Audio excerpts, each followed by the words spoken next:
და ასევე კიდევ ერთხელ მინდა მადლობა გადაუხადო ბატონ ირაკლი ღარიბაშვილს 3 წლის განმავლობაში მეთაურობისთვის და ძალიან ბევრი რამის გაკეთებისთვის ჩვენი ქვეყნისთვის. რამდენიმე საკადრო გადაწყვეტილება მინდა გავაცნო საზოგადოებას.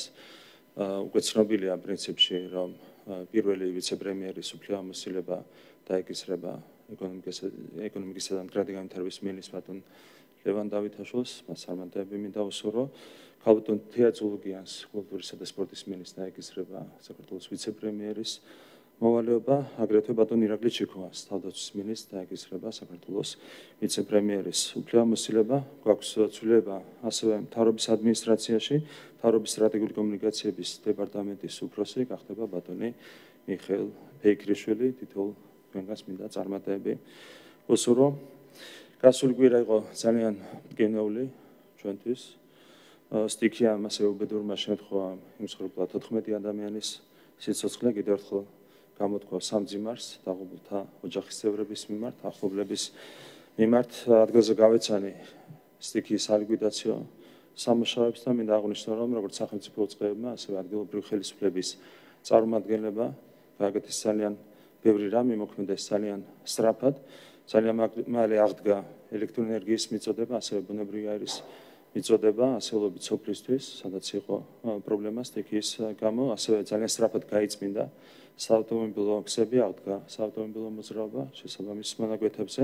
400 საცხოვრებელი სახლი იყო დაახლოებით დატბორილი, საიდანაც 300-ზე მეტი შემთხვევაში უკვე დასრულდა ამოტვების სამუშაოები. საბოლოო დასკვნის მომზადებამდე უსაფრთხო ადგილზე გადაყვანილია 296 ოჯახი. ასევე შეფასდა ზარალი, მზადდება სათანადო დოკუმენტაცია იმისათვის, რომ გაიცეს კომპენსაციები, ანაზღაურება შესაბამის ოჯახებზე.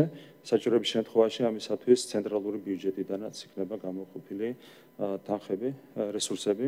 მე მინდა მადლობა გადაუხადო შესაბამის სამინისტროებს, ვინც ყველაზე აქტიურად იყო ჩართული სტიქიის შედეგების სალიკვიდაციო სამუშაოებში. ეს არის შინაგან საქმეთა სამინისტრო, ეს არის ინფრასტრუქტურის სამინისტრო, ეს არის გარემოს დაცვის სამინისტრო, ასევე მადლობა მთავრობის ადმინისტრაციის რეგიონულ დეპარტამენტს, ადგილობრივი ხელისუფლების წარმომადგენლებს, მაშველებს, ზოგადად ყველა იმ ადამიანს, რომელიც ამ სამუშაოებში იყო ჩართული.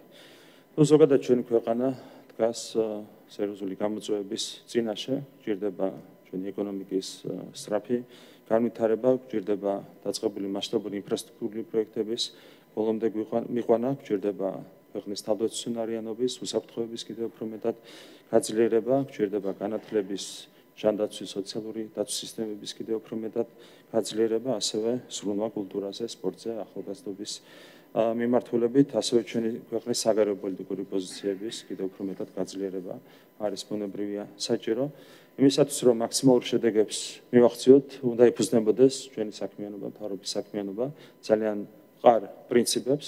პირველ რიგში მე მიმაჩნია, რომ საქართველოს მთავრობა უნდა იყოს მაგალითის მიმცემი ყველასთვის გამჭირვალობისა და ანგარიშვალდებულების თვალსაზრისით. ჩვენი თითოეული გადაწყვეტილება უნდა იყოს მაქსიმალურად ღია მოქალაქეებისთვის და იგივეს მოვითხოვთ ყველა სხვა სახელმწიფო უწყებისგან. ასევე ჩვენ მუდმივად უნდა ვიზრუნოთ ჩვენს მიერ შესრულებული სამუშაოების ხარისხის მუდმივად გაუმჯობესებაზე, ხარისხების მინიმუმამდე დასაყვანად უნდა გავაძლიეროთ ხარისხის კონტროლის და ზედამხედველობის ყველა შესაბამისი მექანიზმი.